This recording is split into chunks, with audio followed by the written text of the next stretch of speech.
Hello guys, welcome to Phoenix What If. So in this video, we will see, what if Naruto became the god of Fuinjutsu and accidentally sealed every Kunoichi's heart to him? If you enjoy these kinds of stories, don't forget to show us some love by hitting the like button and subscribing to the channel. Your support means the world to us. Now, let's start the story. Chapter 1. The Spiral's Legacy. The ancient scroll unfurled with a whisper of protest, releasing a cloud of dust that danced in the amber light of Naruto's apartment. His fingers trembled slightly. Why as they traced the faded ink? Spirals within spirals, mathematical formulas interwoven with chakra theory so complex it made his head ache. This wasn't like the basic sealing techniques Jiraiya had taught him. This was something else entirely. I can't believe they were hidden here all along, Naruto murmured, blue eyes reflecting the golden glow of the scroll's protective seals as they recognized his Uzumaki blood and dimmed. 3 months of searching through forgotten archives, following whispered rumors from village to village, and eventually breaking into a sealed chamber beneath the ruin of Uzushiogakure had led him to this moment. The scroll was labeled simply, Divine Boundaries, the path to godhood through seals. Naruto had never been one for studying, but since the end of the Fourth Great Ninja War, something had changed. Peace had given him time to wonder about his heritage, about the clan whose symbol every Konoha ninja wore without thought. The Uzumaki clan, his clan, had been feared for their sealing techniques. Feared enough to be targeted for destruction. And now, at 20, Naruto wanted to know why. A sharp rap at his window interrupted his thoughts. Kakashi crouched on the sill, his visible eye curved in that familiar smile that never quite revealed what he was thinking. Interesting reading material, the 6th Hokage asked as Naruto hastily rolled the scroll. Just some, light bedtime stories, Naruto replied with a sheepish grin that didn't reach his eyes. He'd become a better liar since the war, a skill he wasn't entirely comfortable with. Kakashi's eye narrowed slightly. Stories about the Uzumaki clan's forbidden sealing arts that you removed from a hidden vault without authorization. The silence stretched between them. How do you know? Naruto finally asked, not bothering to deny it. Because I've had Anbu tracking you since you slipped out of the village 3 weeks ago. Kakashi sighed, stepping into the room. And because the 5G Reed nations are suddenly very interested in why someone with your particular chakra reserves is researching techniques that allegedly allow the Uzumaki to challenge the natural order.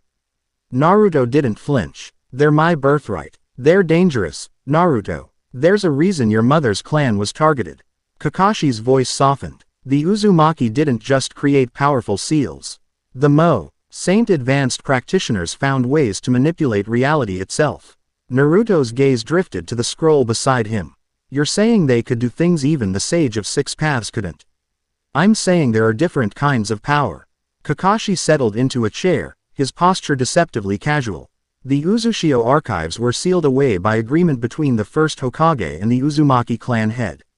Not hidden, Naruto. Sealed. Deliberately. Something in Kakashi's tone made Naruto look up sharply. You're not here to confiscate them, are you? A moment passed before Kakashi answered. No, I'm here to warn you. You're not the only one who's been searching for those scrolls. 3 days later, Naruto stood in the center of an array he'd chalked onto his apartment floor, sweat beading on his forehead as he focused on maintaining the precise chakra flow the scroll had described. This was the 5th basic exercise, and it still felt like trying to thread a needle while riding on Gamabunta's back. The technique called for splitting his chakra into 7 distinct streams, each with its own frequency and intensity, then weaving them through the 37 points of the spiral matrix. One mistake, one moment of lost concentration, and the backlash would likely blow out his windows. Again, his neighbors had stopped complaining after the 3rd time. Steady, he muttered to himself, feeling the familiar burn of chakra in his fingertips. Steady. The matrix began to glow with a pale blue light, the chalked lines absorbing his chakra and transforming it. This was nothing like the crude explosive tags or storage scrolls most shinobi used. This was like the difference between a child's drawing and a master's painting. The glow intensified, pulsing in rhythm with his heartbeat. For a moment, Naruto felt the connection, the living, breathing potential of the seal. Then, with a sudden snap, the light vanished, leaving only a simple black spiral etched into his floor where the complex chalk design had been. Naruto exhaled slowly, dropping to his knees. Success. A permanent anchor point for future work. Not bad, came a voice from his kitchen. Though your third stream was fluctuating a bit around the 22nd node. Naruto spun, kunai already in hand, only to find Shikamaru leaning against his refrigerator, arms crossed. Your security seals need work, Shikamaru observed dryly. I've been here for 20 minutes. Maybe I knew you were there and just didn't care, Naruto shot back, but the grin spreading across his face belied any irritation. Shikamaru pushed away from the fridge, his eyes flicking to the spiral on the floor. That's more advanced than what most Anbu could manage. You've been busy. Did Kakashi send you to spy on me? Troublesome, Shikamaru sighed, which wasn't exactly a denial. Actually, I came to warn you. There's been movement at the borders. Someone's been raiding old Uzumaki safe houses across the 5 nations. They hit another one last night. In the land of rivers. Naruto's brow furrowed. The scrolls mentioned outposts, but I haven't had time to check them. Well, someone else has. Shikamaru's gaze was steady, and they left bodies behind. Civilian casualties. Naruto's voice hardened. No, missing nin who were apparently guarding the location. Shikamaru rubbed the back of his neck. The weird part is how they died. No wounds, no poison. Just seals burned into their chakra networks that basically unraveled them from the inside out. A chill ran down Naruto's spine. The scrolls had mentioned offensive sealing techniques. But he hadn't gotten that far yet. It gets worse, Shikamaru continued. The intelligence division intercepted communications suggesting the perpetrator is a Kagaya clan survivor. Kagaya. Naruto blinked in surprise. Like Kimimaro from years ago. A distant cousin, apparently. Name's Ryu Kagaya. We don't know much except he's been off the radar for years, and he's suddenly very interested in Uzumaki sealing techniques. Naruto glanced at the sealed scroll on his desk, remembering Kakashi's warning. What would a Kagaya want with Fuinjutsu? Their clan specialized in body modification techniques. Shikamaru's eyes narrowed. That's the million Ryo question. But combining bone manipulation with high-level sealing arts. He let the thought hang in the air. I need to find him, Naruto decided. Before he gets whatever he's looking for. That's exactly what I was afraid you'd say. Shikamaru sighed. Just be careful. Kakashi's walking a political tightrope right now. If word gets out that Konoha is hoarding ancient Uzumaki techniques while also harboring the Nine-Tails Jinchuriki. The warning was clear. The peace following the war was still fragile. Yuto looked down at the spiral seal on his floor, now pulsing gently with his chakra. I'll be discreet, Shikamaru snorted. You, discreet. Now I'm really worried. The land of rivers lived up to its name. With waterways crisscrossing the lush landscape like veins of silver in the late afternoon sun. Naruto leapt from branch to branch, chakra masking his presence as he approached the coordinates Shikamaru had provided.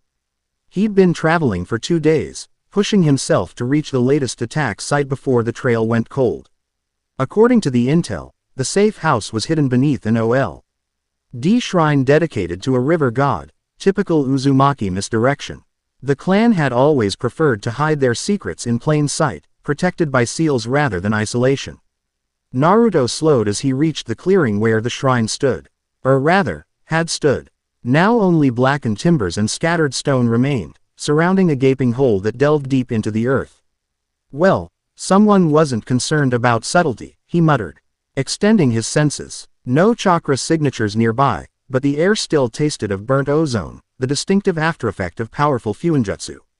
Carefully, Naruto approached the hole, noting the clean edges, not blown outward, but rather as if the earth itself had simply ceased to exist in a perfect circle. Space-time manipulation, he realized aloud, remembering a passage from the scrolls. Some advanced Uzumaki seals could temporarily fold dimensional barriers, essentially removing matter from existence rather than destroying it. The technique required precision beyond anything Naruto had attempted yet. He jumped into the hole, channeling chakra to his feet to slow his descent. The shaft plunged nearly 100 feet before opening into a vast chamber carved from bedrock. Intricately carved pillars supported a ceiling embedded with crystals that gave off a soft blue glow. Or at least, the pillars that remained did. Half the chamber had collapsed, burying whatever secrets it might have held. What caught Naruto's attention, however, were the bodies. 3 figures lay sprawled across the stone floor, their faces frozen in expressions of surprised agony. Just as Shikamaru had reported, there were no external wounds, but their skin was marked with intricate black patterns, seals that had apparently burned through their clothing and into their flesh. Naruto knelt beside the closest body, careful not to touch the seal markings. These weren't Uzumaki designs. They contained similar base elements, but there was something corrupted about them, as if someone had learned the foundations of Fuinjutsu but twisted them toward a darker purpose. Beautiful work, isn't it? Came a voice from the shadows. So much more elegant than crude physical violence. Naruto didn't startle. He'd sensed the flicker of chakra moments before the voice spoke, a presence so tightly controlled it was nearly imperceptible even to his enhanced senses. I wouldn't call killing defenseless people beautiful, Naruto replied, standing slowly. A figure emerged from behind one of the remaining pillars. He was tall and slender, with striking white hair that fell past his shoulders.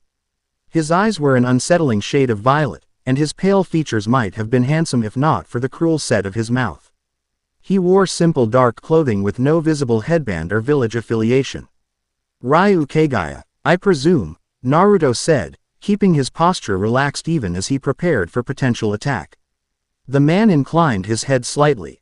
And you're Uzumaki Naruto, the hero of the Fourth War. His gaze drifted to Naruto's stomach. And container of the 9 tails. How fortuitous to meet you here. Let's skip the pleasantries, Naruto suggested. What are you looking for in these safe houses? Ryu's lips curled into a smile. The same thing you seek, I imagine. Knowledge, power, the birthright of those who understand that seals are the true foundation of all ninjutsu. These were missing nin. Naruto gestured to the bodies, but they were still people. There was no need to kill them. They guarded what wasn't theirs to protect, Ryu replied dismissively. Just as the 5 great nations have hoarded Uzushio's legacy since its fall. Tell me, do you know why your mother's homeland was destroyed? Despite himself, Naruto felt a flicker of interest. Information about Uzushiogakur was frustratingly scarce, even in Konoha's archives. Because they were feared for their sealing techniques, he answered cautiously. Ryu laughed, a sound devoid of warmth. A convenient simplification. No, Uzumaki Naruto. They were destroyed because they discovered something the gods themselves feared. The ultimate seal, one that could bind not just chakra or souls, but the very fabric of reality itself. He stepped closer, and Naruto noticed for the first time the fine lines etched into the man's visible skin. Seals, similar to those on the corpses but apparently dormant. The Uzumaki called it the divine boundary, Ryu continued. A seal so complex it existed in multiple dimensions simultaneously.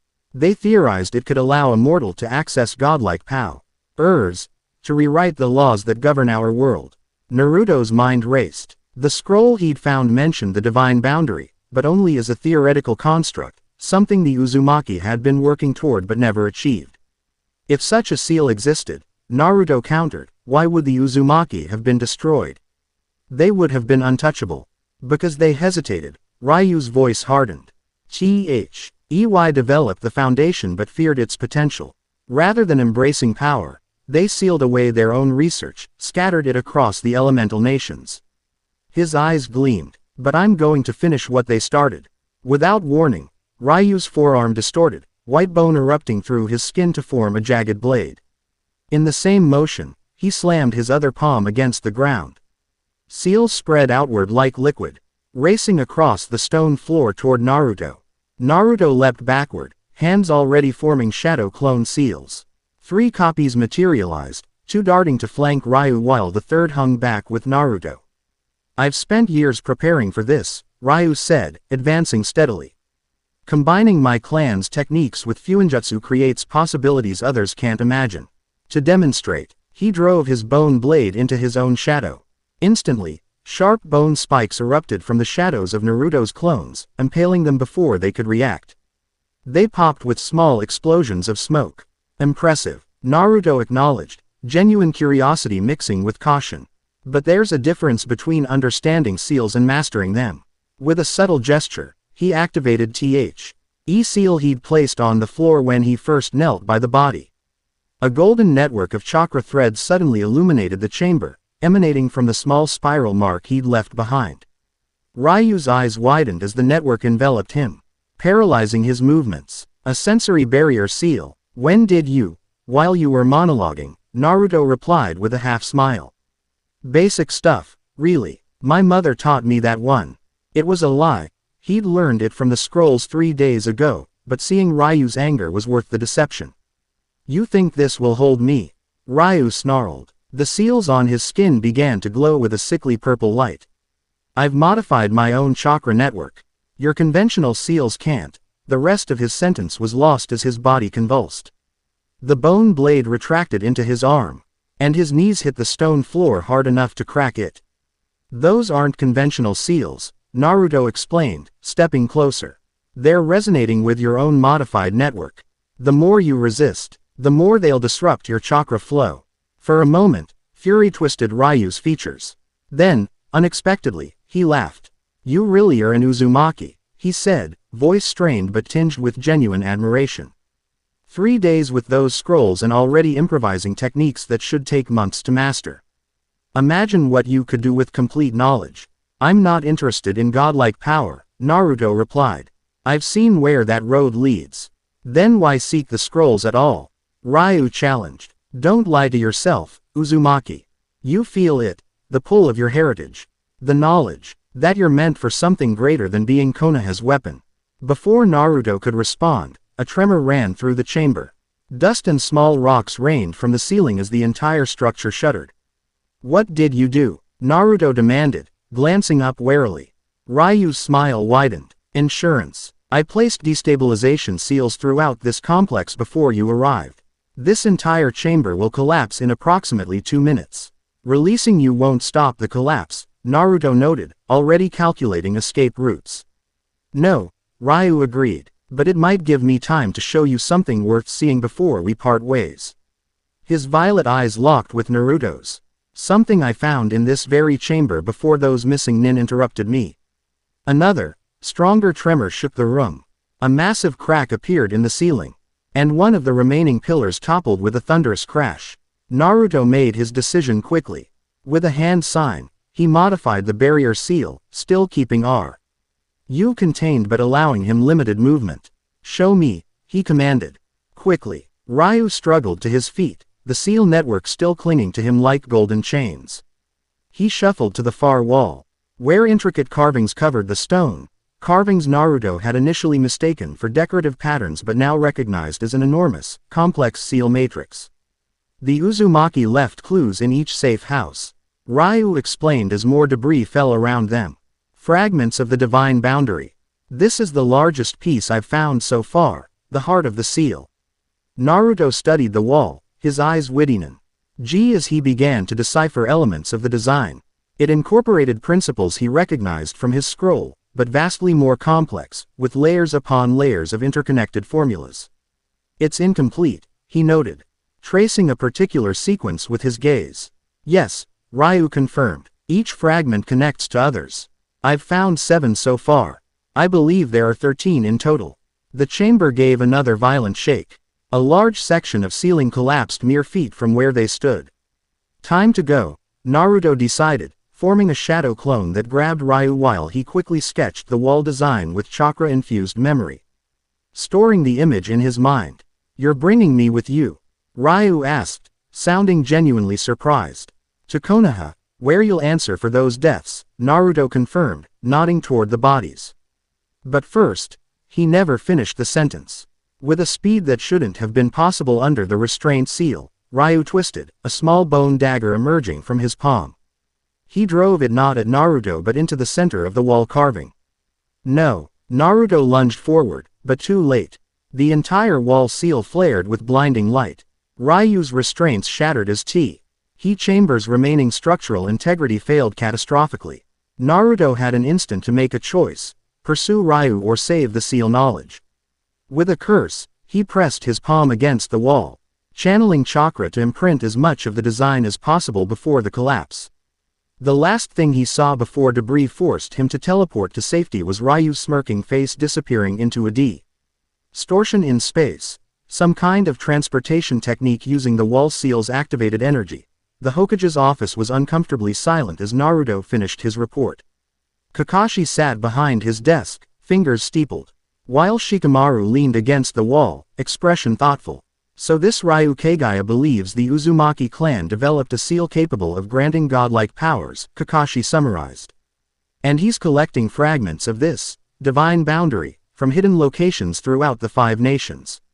That's the gist of it, Naruto confirmed, absently rubbing his forearm where he'd sustained a minor injury during his escape. He's already found 7 fragments. If there are 13 total, and he gets them all, troublesome doesn't begin to cover it, Shikamaru muttered. Do you believe his claims about this seal's capabilities? Naruto hesitated. The scrolls one found do mention the divine boundary as a theoretical concept. And what I saw in that chamber? He shook his head. The mathematics alone were beyond anything I've studied. If even half of what Ryu believes is true, this seal could rewrite reality itself. Which explains why the Uzumaki scattered the knowledge instead of destroying it. Kakashi observed. They couldn't bring themselves to erase such a breakthrough, but they recognized its danger. We need to find the remaining fragments before Ryu does, Naruto stated firmly. Agreed. Kakashi nodded. But we need to be discreet. If word gets out about what we're seeking, every village will want it for themselves, Shikamaru finished. And fragile piece we've built since the war will collapse. Naruto rose from his chair. I can track down the fragments. With my shadow clones, I can cover more ground than Ryu. Not alone, Kakashi decided. This is too important. I'll assign a small team to assist, people we can trust implicitly. With all due respect, Kakashi-sensei, Naruto countered, this is Uzumaki business. My clan's legacy, and the fewer people who know about the divine boundary, the better. The 2 men locked eyes in a silent battle of wills. Finally, Kakashi sighed. 3 weeks, he conceded. You have 3 weeks to locate as many fragments as possible. After that, we reassess. And Naruto, his gaze sharpened, no using any techniques from those fragments without proper analysis. The last thing we need is you accidentally tearing a hole in reality because you got impatient. Naruto grinned. When have I ever been impatient? Both Kakashi and Shikamaru gave him identical deadpan stares. 2 weeks later, Naruto sat cross-legged in the center of his apartment, surrounded by notes, diagrams, and several small objects he'd recovered from hidden Uzumaki caches across the elemental nations. He'd managed to locate 4 fragments of the divine boundary, small compared to the chamber wall in the land of rivers, but each containing crucial components of the master seal. What troubled him was how easily he understood them. The mathematical concepts should have been beyond him. The chakra theory involved principles he'd never formally studied.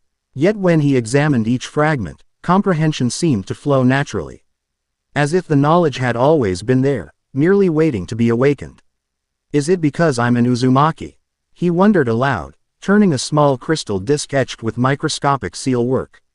Or something else. He hadn't seen Ryu since their encounter, but reports indicated the Kagaya had struck 2 more safe houses.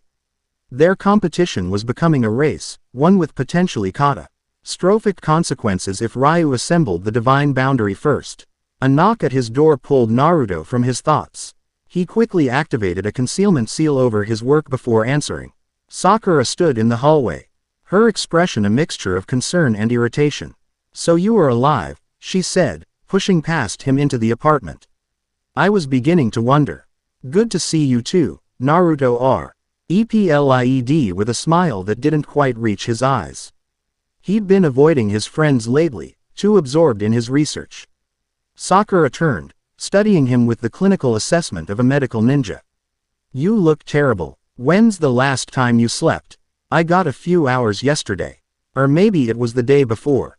Naruto shrugged. I've been busy. So I've heard. Sakura's gaze drifted to the concealment seal covering his research materials, visible to her trained eye despite its subtlety. Secret missions for Kakashi. Shikamaru's been equally mysterious about your whereabouts. Naruto hesitated. Of all his friends, Sakura was perhaps the most trustworthy, and her analytical mind might see connections he was missing. But Kakashi's warning about limiting knowledge of the divine boundary held merit. Before he could decide, a tremor ran through the building, subtle, but unmistakable to trained shinobi. What was that? Sakura tensed, instantly alert. Another tremor followed, stronger this time. From outside came shouts of alarm. Naruto threw open his window, extending his senses. What he felt made his blood run cold, a massive chakra disturbance at the village perimeter, with a signature he recognized. Ryu, he growled, he's here. Who's Ryu? Sakura demanded, already moving to the window beside him. No time to explain, Naruto replied, forming a familiar hand sign. Shadow Clone Jutsu. A clone appeared beside him. Get to Kakashi, tell him Ryu Kagaya is attacking the village. He's after what I found. The clone nodded and leapt from the window as Naruto grabbed his equipment pouch. Naruto, what's going on? Sakura grabbed his arm. What did you find that's worth attacking Konoha over? Uzumaki sealing techniques, he answered tersely. Dangerous ones. Ryu's been hunting them, and now he's come for the fragments I've gathered. Recognition dawned in Sakura's eyes. The mission you've been on. You've been collecting ancient Fuinjutsu. Something like that. Another, more violent tremor shook the building. Look, I need to stop him before he breaches the village center. These seals in the wrong hands could. I'm coming with you, Sakura stated, her tone brooking no argument.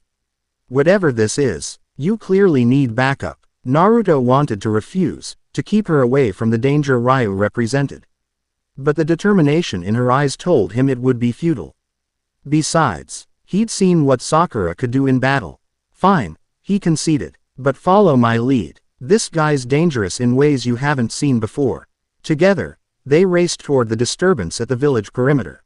The scene that greeted them at Konoha's eastern gate was chaos. A section of the massive wall had been reduced to dust, leaving a perfect circular hole 20 feet in diameter. Anbu and Jonin rushed to establish a defensive perimeter while civilians evacuated the area. In the center of the destruction stood Ryu Kagaya, surrounded by a pulsing field of violet energy. The seals covering his exposed skin glowed with the same light, and bone protrusions had emerged from his shoulders and forearms, giving him an inhuman appearance. Uzumaki Naruto, he called out, voice amplified by chakra. I know you have the fragments. Bring them to me now, or I'll reduce this village to rubble stone by stone. To demonstrate his threat, he pressed his palm to the ground. A seal array spread outward like liquid, and where it touched, matter simply ceased to exist, leaving perfectly smooth depressions in the earth. Space-time manipulation, Sakura breathed beside Naruto. He's not destroying matter, he's removing it from our dimension. That's why he's dangerous, Naruto confirmed. He's combined Kagaya bone techniques with advanced Fuinjutsu. I've never seen anything like it. They took cover behind a partially collapsed building as more shinobi arrived at the scene. Kakashi appeared beside them in a swirl of leaves, his Sharingan exposed. Your clone briefed me, the Hokage said without preamble. He's after the fragments you recovered. Naruto nodded. He's already found more than I have. If he gets mine too. I've ordered all civilians to emergency shelters, Kakashi informed them. Anbu are establishing a containment perimeter. But if his abilities are as you described, conventional tactics won't stop him. I need to get close enough to apply a suppression seal, Naruto said. Watching as Ryu casually erased another section of wall when a team of Jonin attacked him. Something to disrupt the modified network he's created. You'll need a distraction, Sakura stated. Something to occupy him fully while you prepare the seal. That's where we come in, came a new voice. Shikamaru stepped from the shadows, accompanied by Ino and Choji. Team 10, reporting for emergency response. Kakashi nodded approval. Good, Shikamaru. Coordinate with Anbu for containment. Ino, we'll need your mind techniques if we manage to subdue him. Choji, you're our heavy hitter if things go south. What about me? Sakura asked, cracking her knuckles. You're with me, Naruto decided. I'll need precise chakra control to apply the suppression seal. You're the best there is. The compliment wasn't flattery, it was simple truth. Sakura's chakra control surpassed even most medical specialists. All right. Kakashi straightened. We move on my signal. Naruto, what kind of distraction do you need? Naruto considered for a moment, then grinned. The bigger, the better. The plan came together quickly. While Shikamaru coordinated with Anbu to evacuate remaining civilians and establish a secondary defensive line, Choji prepared for his role as the primary distraction. Ino linked their minds with her technique, allowing instant communication without hand signals or spoken words. He's growing impatient. Ino's voice echoed in their minds as they watched Ryu systematically erasing parts of buildings, creating a steadily widening circle of destruction around himself. His chakra is fluctuating wildly. Whatever he's done to himself with those seals, it's unstable. That works in our favor, Shikamaru replied. Naruto, are you ready? From his position on a nearby rooftop, Naruto finished inscribing the last line of the suppression seal onto a specially prepared scroll.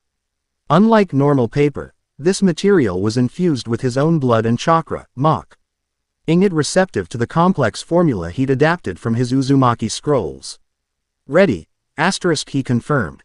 Sakura. Beside him, Sakura flexed her gloved hands.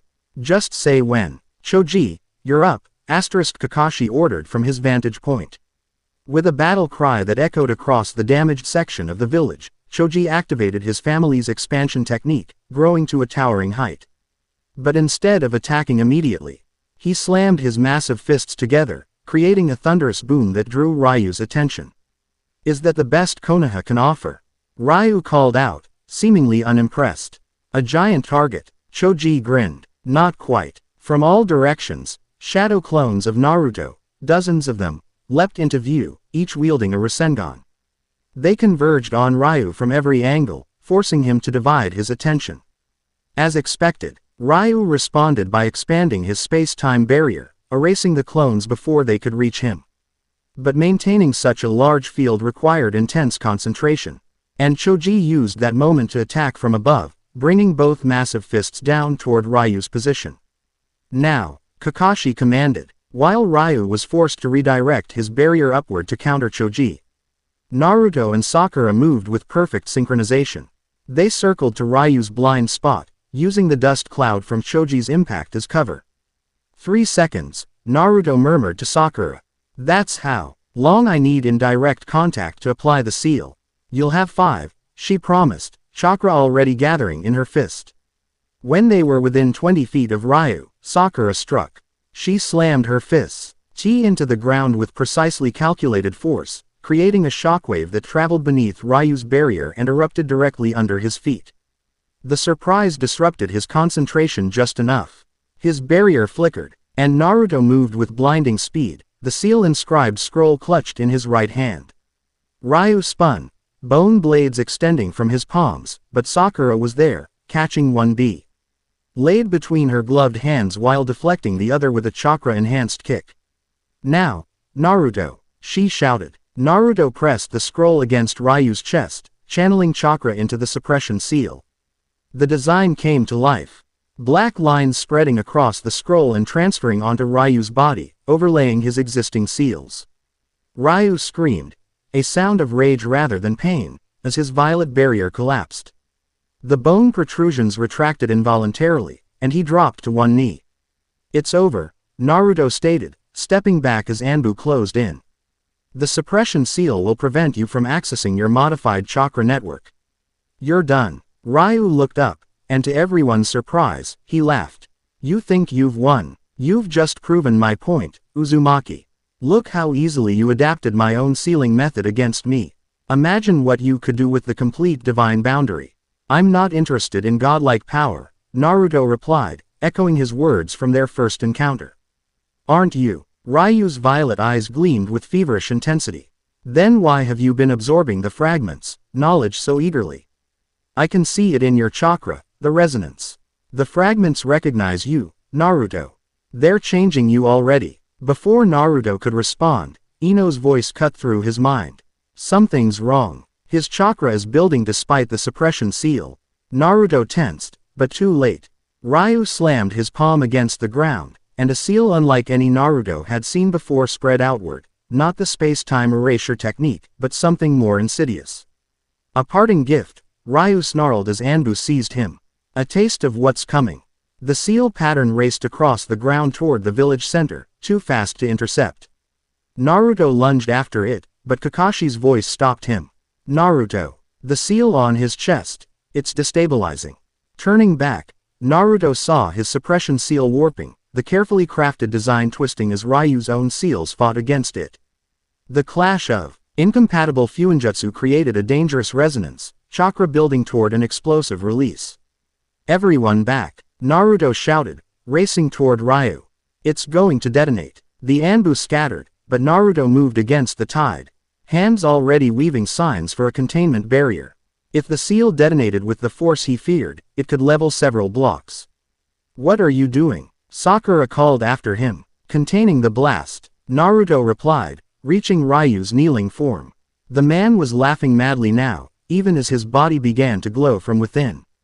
With no time for finesse, Naruto slammed his palms onto Ryu's shoulders, channeling massive amounts of chakra to forcibly stabilize the conflicting seals.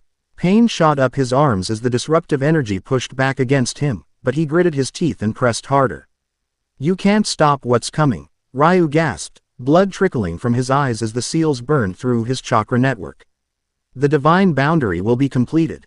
If not by me, then by you. Not happening, Naruto growled, feeling Kurama's chakra rising within him in response to his distress. The familiar golden energy began to envelop him, strengthening his containment effort. Ryu's eyes widened at the sight of the Nine Tails chakra. Perfect, he whispered. Exactly what I hoped for. Too late, Naruto realized his mistake. The Nine Tails chakra was exact L. Y what Ryu had been waiting for, a power source vast enough to trigger whatever he'd planned. With the last of his strength, Ryu formed a single hand sign and spoke words in a language Naruto didn't recognize. The suppression seal shattered completely, and Ryu's body began to dissolve into pure chakra. Seal of divine transference, Ryu announced with his final breath. Enjoy your ascension, Uzumaki Naruto. A blinding flash of light erupted from Ryu's disintegrating form, engulfing Naruto completely. He felt Ryu's seals transferring to him, burning into his chakra network with excruciating precision. Knowledge flooded his mind. Fragments of the divine boundary that Ryu had collected, formulas and concepts so vast they threatened to overwhelm his consciousness. Dimly, Naruto heard Sakura screaming his name.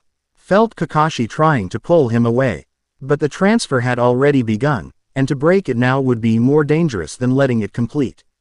Through the pain and disorientation, Naruto became aware of another effect. The seal Ryu had sent racing toward the village center had activated.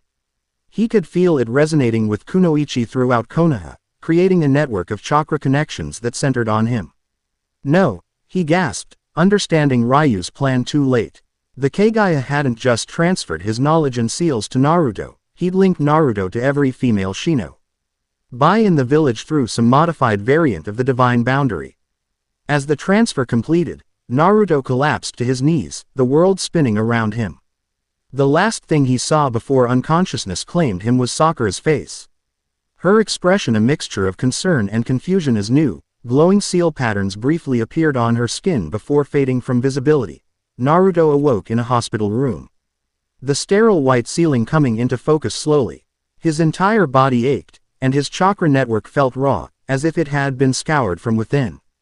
Turning his head slightly, he found Kakashi sitting beside his bed, reading one of his ever-present orange books. How long? Naruto croaked, his throat dry. Kakashi looked up. 3 days. You had us worried. Memory flooded back.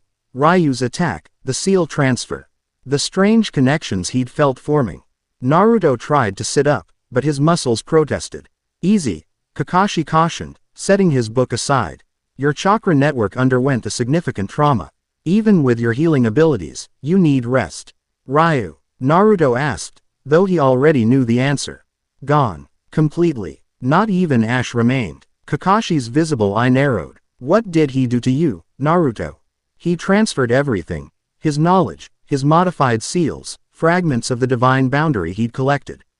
Naruto closed his eyes, sorting through the chaotic information now residing in his mind. It's a lot to process. That's not all he did, Kakashi said gravely. The seal he sent into the village, we've been dealing with the consequences. Naruto tensed. What happened? Kakashi seemed to choose his words carefully. Every kunoichi in Konoha was affected. Some kind of linking seal that connects them to, well, to you. The full implications hit Naruto like a physical blow. All of them. How? What kind of connection? That's what we've been trying to determine, Kakashi replied. Ino and Sakura have been leading the investigation since they were among those affected. The seal appears dormant for now, but it's embedded at a level our medical ninja can't safely access.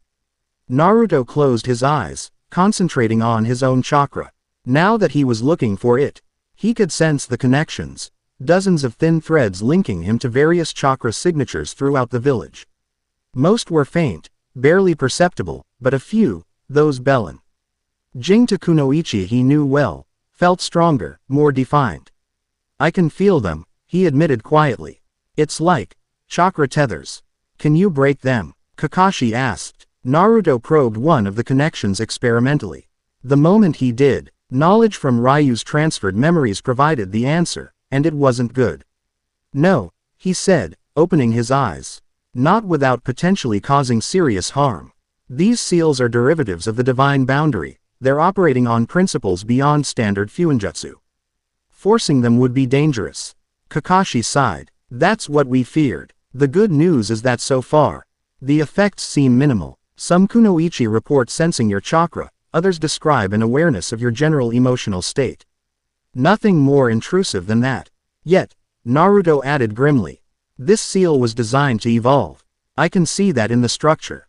Evolve how? Kakashi's voice sharpened. Before Naruto could answer, the door opened, and Sakura entered, carrying a medical chart. She stopped short when she saw Naruto awake. You're up, she said, her professional demeanor not quite hiding her relief. How do you feel? Like I went 10 rounds with Gai-sensei without weights, Naruto attempted a smile.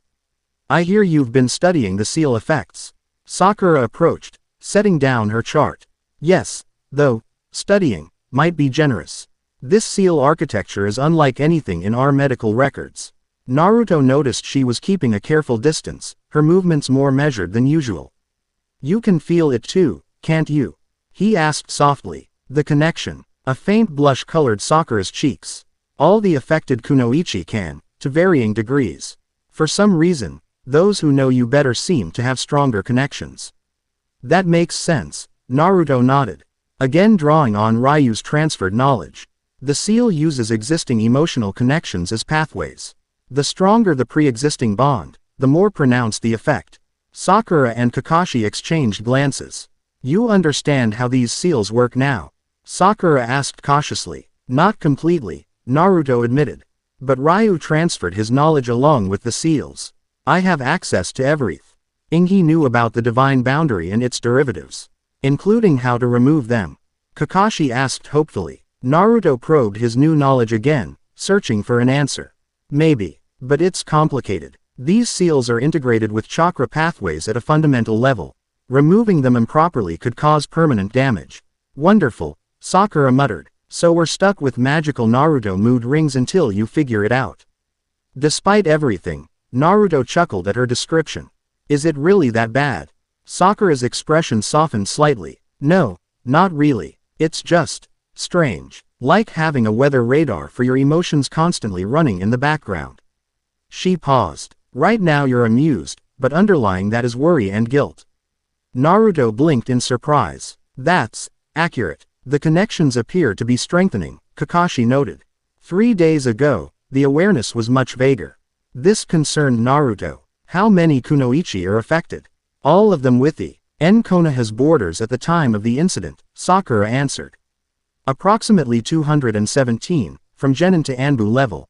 Naruto winced. That's a lot of angry women. Surprisingly, anger isn't the predominant reaction, Kakashi said, his eye crinkling slightly. Confusion and concern, yes. But the seal doesn't appear malicious in nature. It's creating connections, not control. Still, Naruto said firmly, I need to fix this.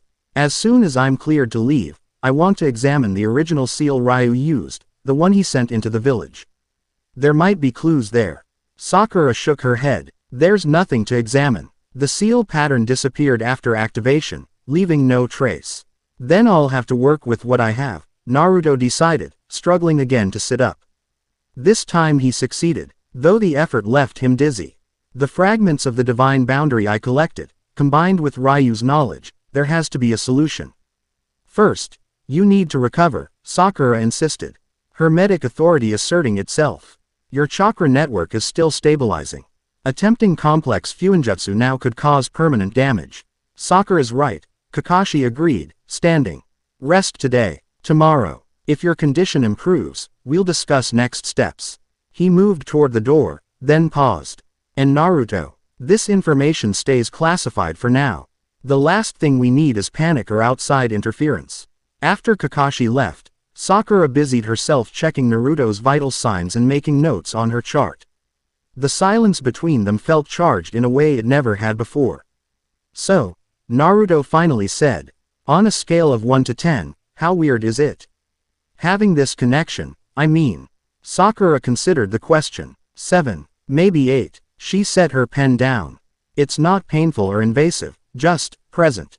Like knowing someone is in the next room even when you can't see or hear them. And everyone can feel what I'm feeling. The thought was mortifying. To varying degrees, Sakura confirmed. Hinata nearly fainted when you first regained consciousness. Her connection seems particularly strong. Of course it would be, Naruto thought. Hinata's feelings for him had always been intense. Look, Naruto, Sakura continued, her voice gentler, no one blames you for this. Ryu clearly planned this trap carefully. But people are concerned about what it means, especially as the connections seem to be strengthening. I'll fix it, Naruto promised. Whatever it takes. Sakura studied him for a moment, then smiled slightly. I know you will. You always do. She gathered her chart. Try to rest. I'll check on you again this evening. After she left, Naruto lay back against his pillows, extending his awareness to the chakra connections linking him to Konoha's Kunoichi. They pulsed gently with each heartbeat, like a network of starlight centered on him. Within those connections, he could sense varied emotions, curiosity, concern, confusion, and in some cases, a warmth that made him blush. What had Ryu been trying to accomplish with this? The Kagaya's final words echoed in Naruto's memory, enjoy your ascension. Was this somehow connected to the divine boundary's supposed ability to grant godlike powers? One thing was certain, he needed to understand what was happening before the connections evolved further. With that determination in mind, Naruto closed his eyes and began the painstaking process of organizing the chaotic knowledge Ryu had transferred to him, searching for answers among the fragments of a seal designed to challenge the gods themselves. 5 days later, Naruto stood in the center of a specially prepared room in the Hokage Tower's secure wing. Privacy seals covered the walls, and the floor had been marked with an elaborate chalk diagram based on his combined understanding of Uzumaki Fuinjutsu and Ryu's transferred knowledge. Around him stood Kakashi, Shikamaru, and Sakura, watching as he made final adjustments to the diagram. You're sure this will work? Kakashi asked, skepticism evident in his tone. No, Naruto admitted frankly. But it should at least give us a clearer understanding of what the seal is doing. Since leaving the hospital, Naruto had immersed himself in studying both the divine boundary fragments and the connections linking him to Konoha's Kunoichi. The situation had grown more complex with each passing day, as the bonds continued to strengthen and evolve. Some Kunoichi now reported not just emotional awareness but occasional flashes of Naruto's thoughts. Others described dreams from his perspective. And most concerning, several had developed seal markings that appeared briefly on their skin during moments of heightened emotion, markings that matched patterns from the divine boundary fragments. The basic concept, Naruto explained as he completed the diagram, is that this seal matrix should allow me to safely explore the connections without strengthening them further. Think of it as a diagnostic tool. And if it works, Shikamaru asked, then we'll have a map of the seal architecture, Naruto replied. Which is the first step toward developing a counter-seal. He stood and dusted chalk from his hands. I need a volunteer, someone with a strong connection to participate in the diagnostic. Sakura stepped forward without hesitation. I'm the logical choice. As a medical ninja, I can monitor both sides of the process. Naruto nodded gratefully. Stand here, he indicated a position within the diagram. I'll activate the matrix, then probe the connection between us. You should feel a slight pressure, but no pain. If anything feels wrong, tell me immediately and I'll disengage. As Sakura took her position, Naruto closed his eyes and gathered his chakra. The past week had been a crash course in advanced Fuinjutsu as he integrated Ryu's knowledge with his own developing skills. The learning curve had been steep, but the Uzumaki heritage in his blood seemed to make the complex concepts come naturally. Ready? He asked. At Sakura's nod, Naruto pressed his palms to specific points in the diagram. The chalk lines began to glow with a soft blue light as his chakra activated the matrix. Phase 1. Naruto murmured, carefully regulating his energy flow. Establishing diagnostic parameters. The glow intensified, spreading across the floor and up Sakura's legs. She remained still, though her eyes widened slightly at the sensation. It feels warm, she reported. Like standing in sunlight. Good, Naruto acknowledged. Now I'm going to trace the connection between us. Try to remain calm and receptive. Focusing his awareness, Naruto found the chakra thread linking him to Sakura, stronger and more defined than most of the others, glowing with a steady emerald light that matched her eyes. Carefully, he sent a pulse of diagnostic chakra along the connection. Sakura gasped. That's intense. What do you feel? Kakashi asked sharply. It's not painful, she assured him. Just intimate, like someone looking directly at your thoughts. I can see the seal structure, Naruto reported, maintaining his concentration. It's more complex than I expected. Multiple layers, each serving a different function.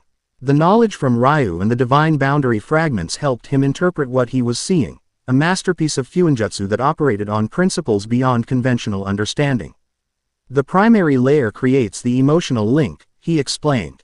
The secondary layer establishes thought resonance, which is why some Kunoichi are beginning to perceive my thoughts. And the tertiary layer.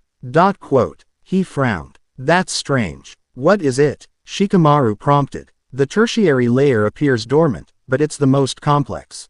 It's designed to synchronize chakra patterns. Naruto's frown deepened, almost like it's attempting to elevate the connected Kunoichi's chakra to a higher state.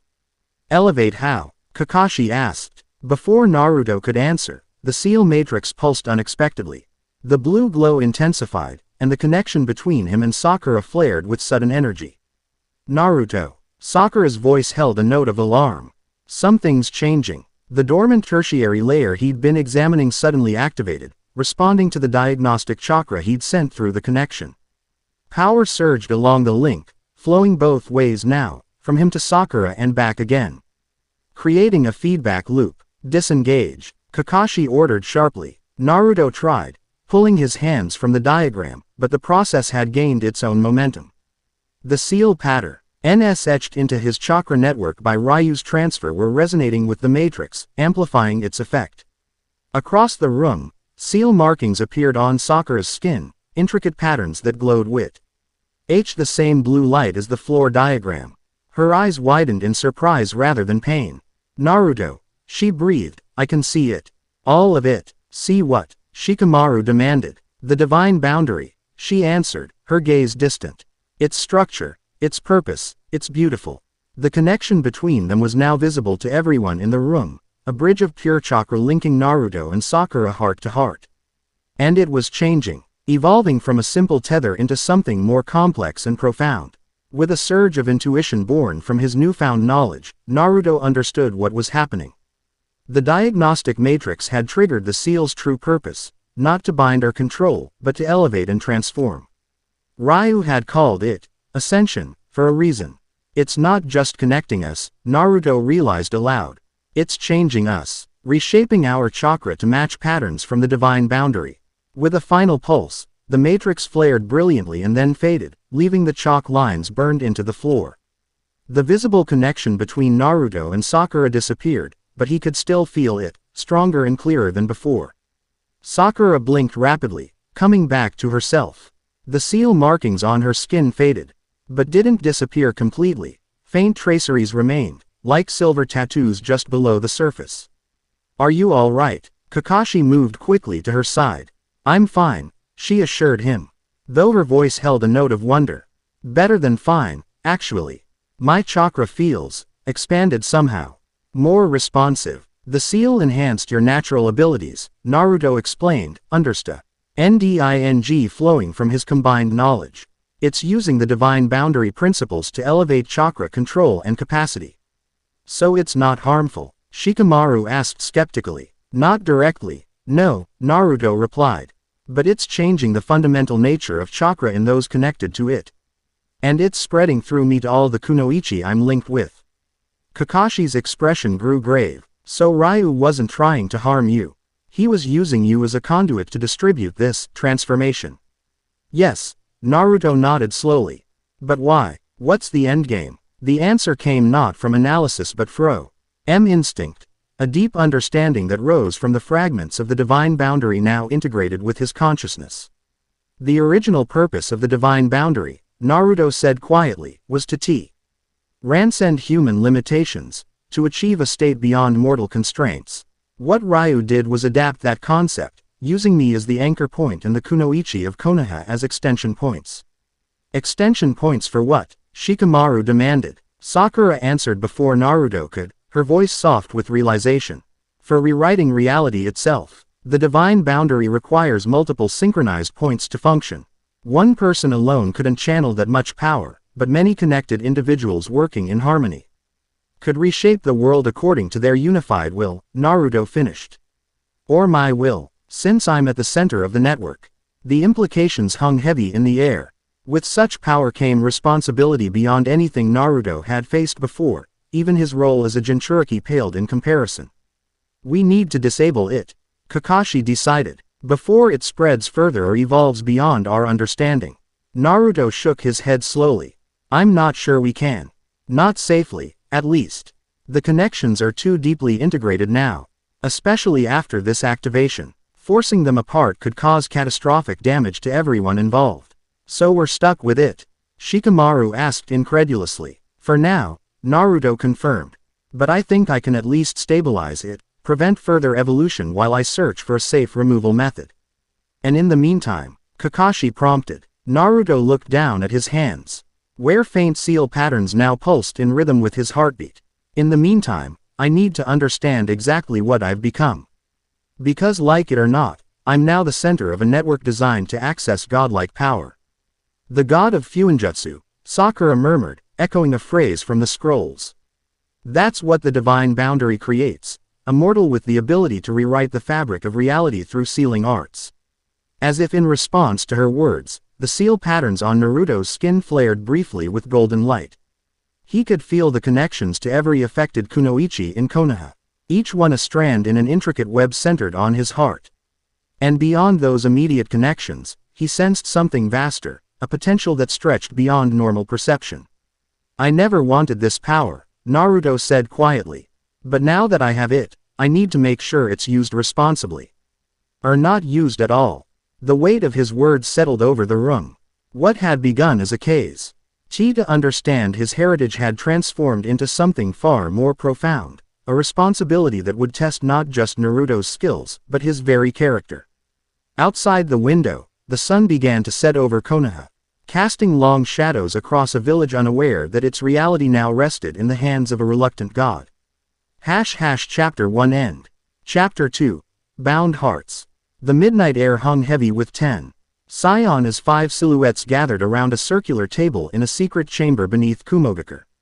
The room, sealed against eavesdropping by techniques from all 5 villages, had been used only 3 times since its creation after the 4th Great Ninja War.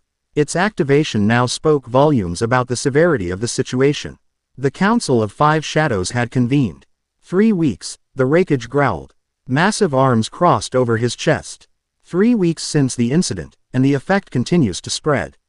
Every Kunoichi who comes within 100 miles of Uzumaki develops the same connection. This cannot continue. Kakashi sat calmly across from him, seemingly relaxed despite the hostility directed his way. Konoha is working diligently on a solution. Naruto himself has made significant progress in understanding the seal's architecture. Understanding isn't removing, Gaara observed quietly.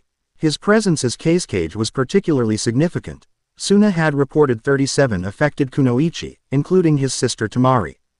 We acknowledge the urgency, Kakashi replied. But hasty action could endanger every woman affected.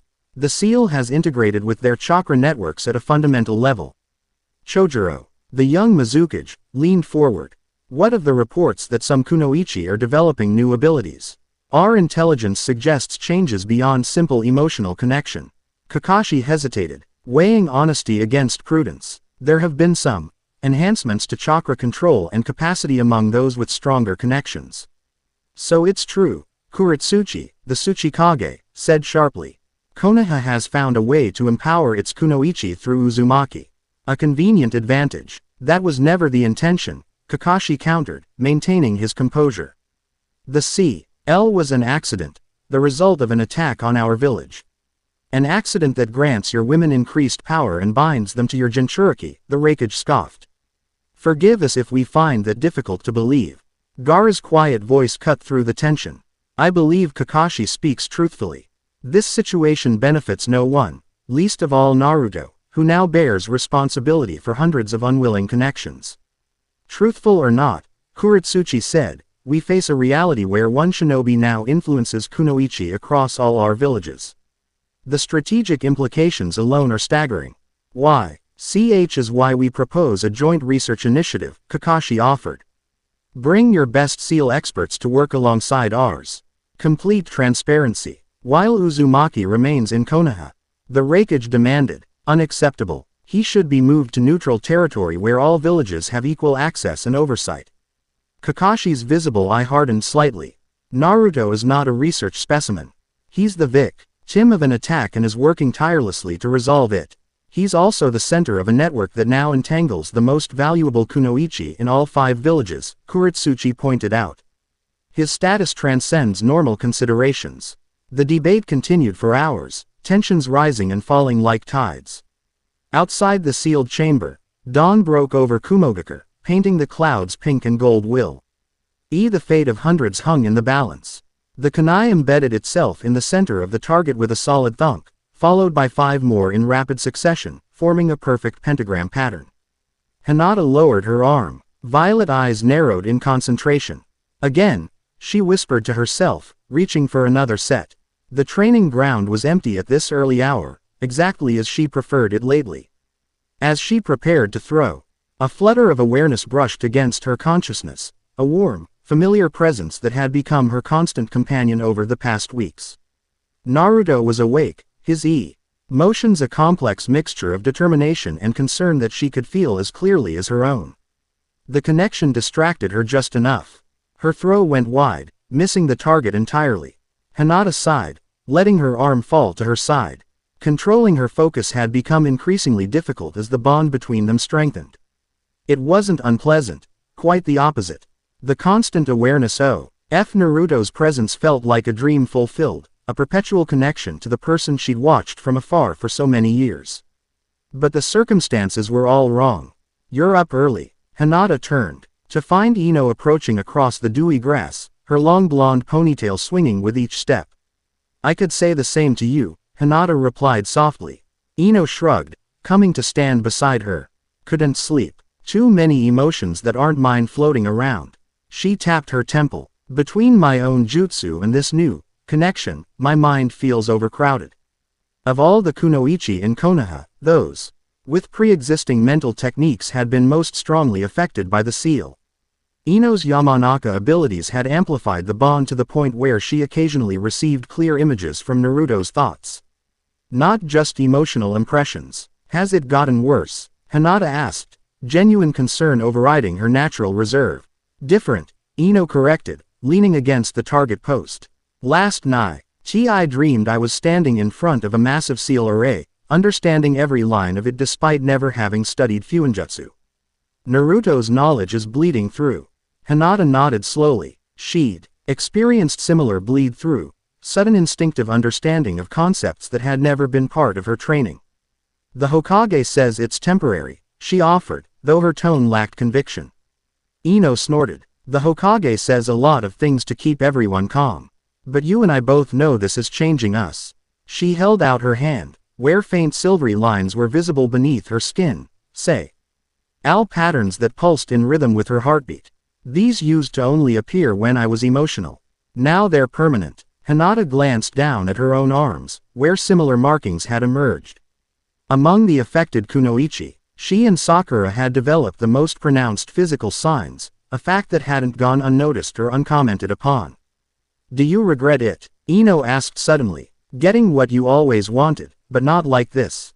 Quote, the question struck at Hinata's core dilemma. The connection to Naruto was everything she dreamed of, but it wasn't real. It wasn't earned or freely given. Yes, she admitted quietly. And no, it's complicated. Tell me about it, Ino agreed with a hollow laugh. Half the village women are walking around with their emotions linked to one man, and somehow we're all supposed to just carry on like normal. A familiar chakra signature approached Sakura, making her way across the training ground with purpose in her stride. There you are, she called as she drew near. The Hokage's looking for both of you. Emergency meeting in 20 minutes. What now? Ino asked warily. Sakura's expression was grim. Diplomatic situation. The Land of Flowers has filed a formal protest with the daimyo. They're claiming Konoha has launched a chakra attack against their Kunoichi. The Land of Flowers. Hinata frowned. They're a minor nation. Why would they lead the protests? Because they're home to Nadeshiko village, Sakura explained. An all-female shinobi enclave that's apparently been hit particularly hard by the seal effect. Ino's eyes widened. Oh, that's not good. It gets worse. Sakura continued. Their leader, Lady Himiko, is demanding to see Naruto personally. She arrived at our gates an hour ago with an honor guard of 20 elite jonin. Hinata felt a spike of protectiveness that surprised her with its intensity. They can't blame Naruto for this. He's as much a victim as anyone. Try telling that to a village of Kunoichi who suddenly find themselves connected to a man they've never met, Sakura replied, though her tone softened at Hinata's obvious distress. Come on, we need to go. The Hokage wants representatives of the affect. Konoha Kunoichi present for the meeting. As they hurried toward the Hokage tower, Hinata reached instinctively along her connection to Naruto. What she felt made her steps falter, determination ove. RLAID with a bone-deep exhaustion and an emotion she rarely associated with him, doubt. Naruto stared at the seal matrix floating above his outstretched hands, a three-dimensional construct of pure chakra that represented the network centered on him. Each glowing thread connected to a different Kunoichi, the brightness varying with the strength of the bond. Hundreds of lines extended outward, creating a mesmerizing web of light. The spread has accelerated, he noted, rotating the display to examine its structure. We've got connections extending well beyond the 5 great nations now. Across the laboratory, Shikamaru studied a map marked with red dots indicating confirmed cases. The pattern suggests it's transmitted through chakra proximity. Any Kunoichi who comes within range of an already affected one has a high probability of developing the connection. Like a chakra virus, Naruto murmured, letting the display dissipate. He rubbed his eyes, fighting the fatigue of 3 sleepless nights. Except it's not causing illness, it's causing evolution. The word hung between them, laden with implications neither man was entirely comfortable with. The evidence had become impossible to ignore. The seal wasn't simply creating connections, it was actively transforming those involved. Affected Kunoichi reported increased chakra sensitivity, enhanced control, and in some cases, spontaneous understanding of advanced concepts.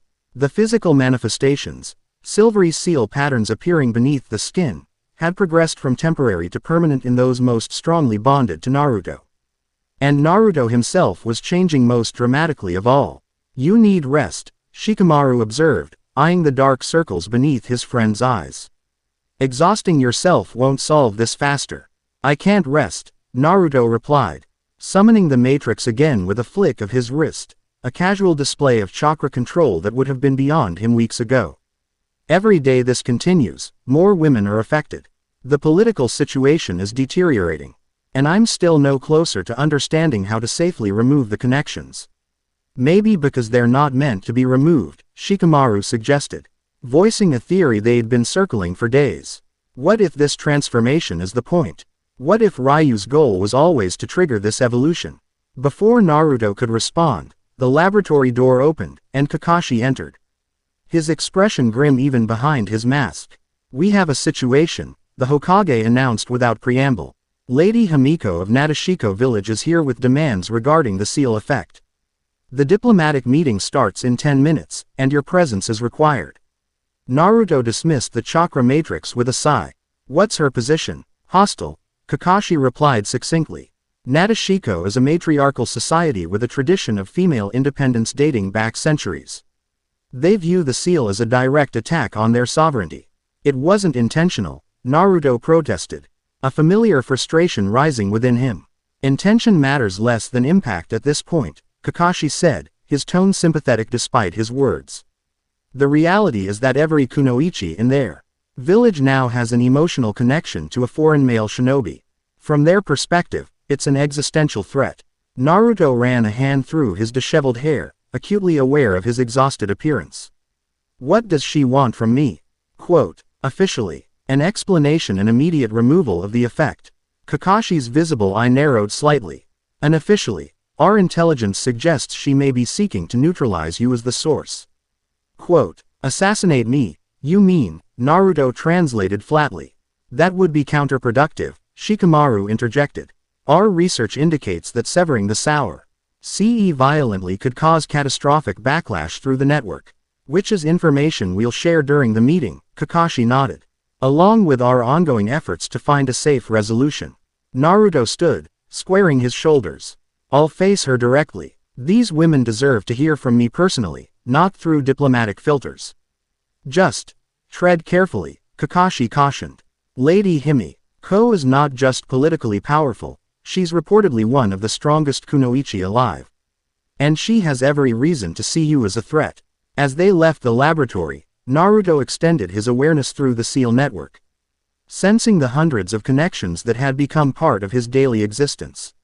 Among them, he could distinguish the familiar signatures of his closest friends, Sakura's steady presence, Ino's vibrant energy, and Hinata's gentle warmth. And now, at the edge of his perception, new signatures from Nadeshiko village, unfamiliar women whose emotions registered as a complex mixture of anger, fear, and unwilling fascination. This meeting would not be easy.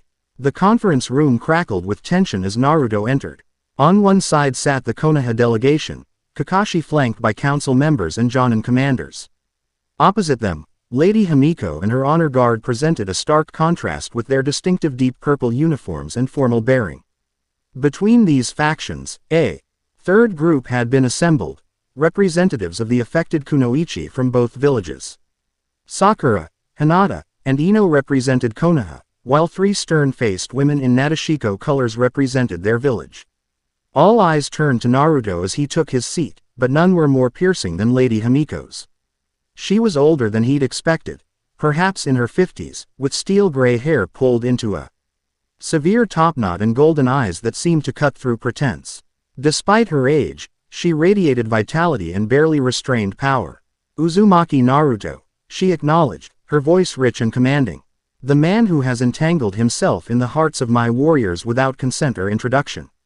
How remarkably presumptuous. Naruto met her gaze directly. Lady Himiko, I understand your anger, this situation was not of my choosing. I am working tirelessly to resolve it. So says the spider to the flies caught in his web, she replied coldly. Tell me, does it please you to feel the emotions of women you've never met? To know they cannot hide their hearts from you. The accusation stung precisely because Naruto had been wrestling with similar questions. The connections brought no DGE. He hadn't sought an intimacy he hadn't earned. No, he answered honestly. It doesn't please me. It's a responsibility I never wanted and a burden I'm determined to lift, from all of us. Lady Himiko studied him, searching for deception. Yet you benefit from it. Reports indicate your chakra capacity and control have increased dramatically. The seal enhances your power through our connections. A side effect, not a goal. Kakashi interjected smoothly. Naruto has been the victim of a calculated attack by Ryu Kagaya, who used ancient Fuinjutsu to create this network for his own purposes. Convenient to blame a dead man. One of Himiko's guards muttered, just loudly enough to be heard. Sakura leaned forward, green eyes flashing. I was present when it happened. Naruto tried to contain Ryu's seal at great personal risk. He nearly died preventing worse damage to the village. And yet here we are, Himiko countered, with every kunoichi in my village now bound to him. Some cannot sleep without dreaming his dreams. Others find seal marks appearing on their skin. The youngest apprentices cry when he feels pain, though they've never laid eyes on him.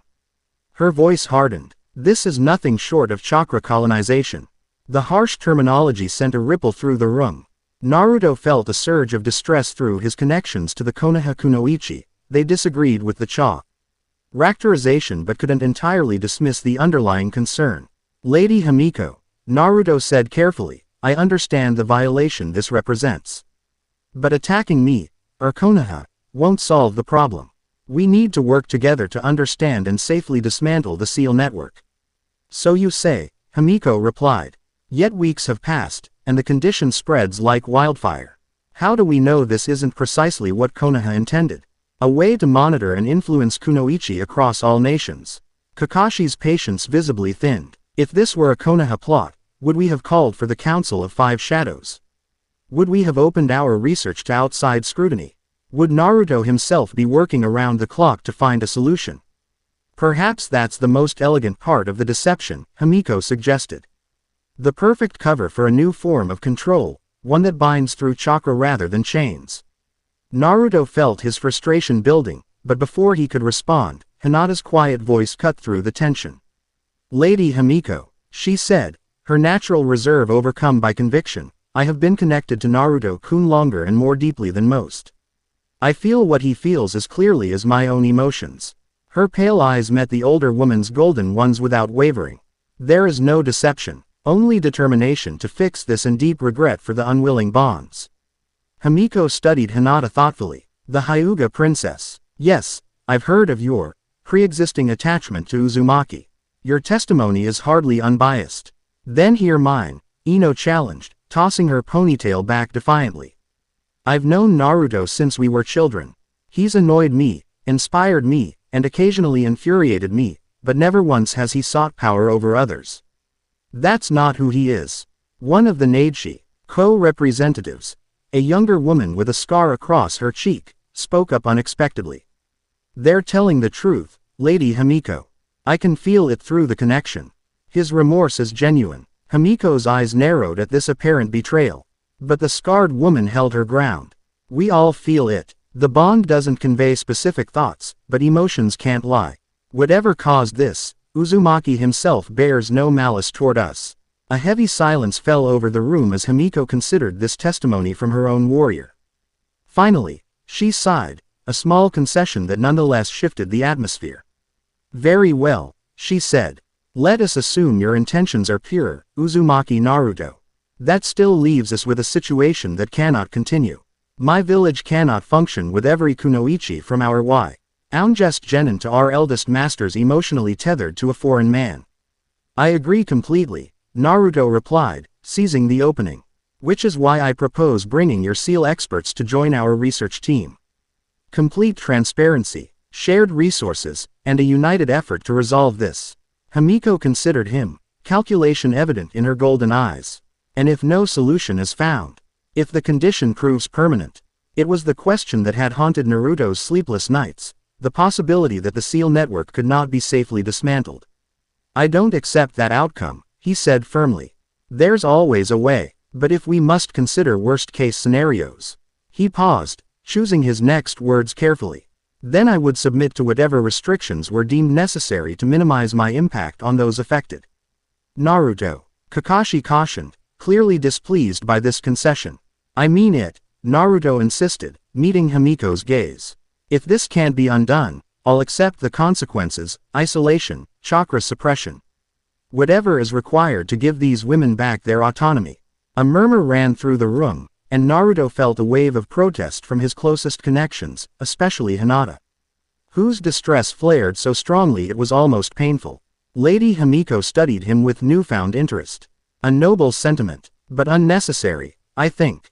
She turned to Kakashi. I accept our proposal for a joint research initiative. 3 of our seal masters will join your team, with regular reports back to Nadeshiko village. Kakashi nodded, visibly relieved. Agreed. And as a gesture of good faith, Himiko continued. I will share something our own investigation has uncovered. She motioned to one of her guards, who produced a small scroll. This was recovered from ancient Archie. Vase that predate even our village's founding. It speaks of a phenomenon called the God's Embrace, a seal network remarkably similar to what we're experiencing. Naruto leaned forward, sudden hope flaring within him. You've seen this before. Not personally, Himiko clarified. The text is thousands of years old, from an era when the boundaries between humans and gods were less fixed. It describes a divine being who created connections to mortal women to extend his influence in the human realm. That's uncomfortably close to our situation, Sakura observed. Indeed, Himiko agreed. The scroll doesn't detail how the condition was resolved, but it does mention a temple where the god in question was supposedly worshipped, a place called Seishinji, the Temple of Divine Hearts. Its ruins supposedly lie in the mountains between the Land of Fire and the Land of Flowers. A temple, Ino echoed skeptically. How does that help us? Ancient temples often served as repositories for forbidden knowledge, Kakashi explained. Particularly those associated with divine beings or powers. Naruto felt a stirring of something beyond hope, a sense of rightness, as if pieces were falling into place. The divine boundary fragments I've been studying, they could have originated from the same tradition. It's worth investigating, Shikamaru agreed. Lady Himiko rose, signaling the end of the meeting. My seal masters will arrive tomorrow to join your research efforts.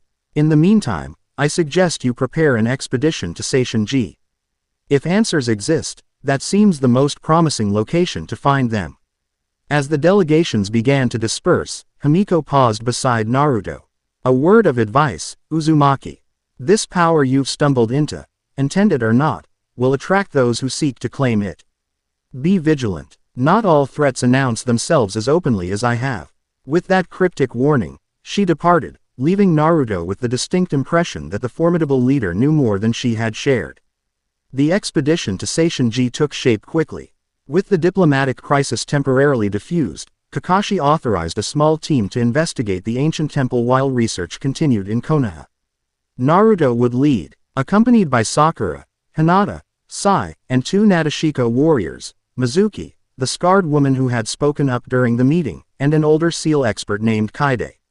They departed at dawn, traveling northeast toward the mountain range that marked the border between the Land of Fire and the smaller Land of Flowers. The journey would take 3 days if they maintained a steady pace. As they leapt through the forest canopy, Naruto found himself acutely aware of the emotional states of the Kunoichi in his group. Sakura's focused determination, Hinata's quiet anxiety, and the more distant wariness from the Nadeshiko women created a complex emotional backdrop that he was still learning to filter. You're projecting again, Sakura commented as they paused on a high branch to consult their map. Anxiety with a side of guilt. Naruto grimaced. Sorry. Still working on containing it. It's not your fault, she assured him, though he could feel her own frustration at the situation. We're all adjusting. Sai, who had been scouting ahead, landed silently beside them. The path ahead is clear, but there's a village 3 miles north that seems to be hosting some kind of festival. Lots of activity. Quote, we should avoid population centers where possible, Mizuki suggested, her scarred face expressionless. The fewer Kunoichi exposed to our group, the better. The unspoken implication was clear. They didn't want to risk spreading the connection further. Naruto nodded agreement, ignoring the twinge of hurt at being treated like a contagion. We'll swing south, through the deeper forest. He decided. It's a bit longer, but safer. As they altered course, Hinata activated her Byakugan to scout the new route. There's a clearing 2 miles ahead that would make a good campsite. We should reach it by sunset. The group continued in relative silence, each member absorbed in their own thoughts. The Nadeshiko women maintained a careful distance from Naruto, though he occasionally caught Mizuki studying him with an unreadable expression. By the time they reached the clearing Hinata had identified, the sun was indeed setting, painting the sky in brilliant oranges and purples. They established camp efficiently, falling into the familiar routines of shinobi on a mission. As Naruto helped gather firewood, he found Kaide, the older Nadeshiko seal expert, mining the faint markings visible on his forearms. Fascinating, she murmured, her weathered face intent. The patterns are more evolved than those on the affected Kunoichi. Multiple layers, self-adapting. Naruto resisted the urge to pull his sleeves down. Have you seen anything like them before? Only in ancient texts, Kaide replied, producing a small notebook from her pocket. May I make some sketches? For research purposes. Naruto hesitated, then nodded. As she began to copy the intricate patterns, he asked, do you think they're similar to what the scroll described? The God's Embrace. Kaide's brush paused momentarily. Similar, yes, but more complex. According to legend, the God's Embrace was a method by which a divine being extended his perception and influence through willing female vessels. These seals, she gestured to his arms. These appear designed for transformation, not just connection. Transformation into what? Naruto asked, voicing the question that had plagued him for weeks. The old woman shrugged. That is what we must discover at Seishinji, if anything remains to be found. She completed her sketch and closed her notebook. But I will tell you this. Uzumaki Naruto. In all the ancient texts, when mortals gained divine powers, the gods themselves took notice. And they were rarely pleased by the competition. Her warning echoed Lady Himiko's, raisin. The hairs on the back of Naruto's neck. Before he could press for clarification, however, a sharp cry from the direction of their camp drew both their attention. They rushed back to find Hinata on her knees, hands pressed to her temples. With Sakura kneeling beside her in obvious concern. What happened? Naruto demanded, dropping his firewood as he hurried to them. Some kind of chakra spike, Sakura explained. Her medic training evident in her clinical tone despite her worry. She just collapsed mid-sentence. Hinata looked up, her Byakugan activated involuntarily by the surge of chakra. Someone's watching us, she whispered. Something. Not human. Naruto extended his senses, reaching out through the enhanced perception his new condition granted him. At first, he detected nothing unusual, just the familiar chakra signatures of his companions and the ambient energy of the forest. Then, at the very edge of his awareness, he felt it, a presence so vast and alien it defied normal perception. It wasn't so much watching them as encompassing them, like an ocean might surround a handful of fish. Everyone, defensive positions, he ordered, dropping instinctively into a protective stance.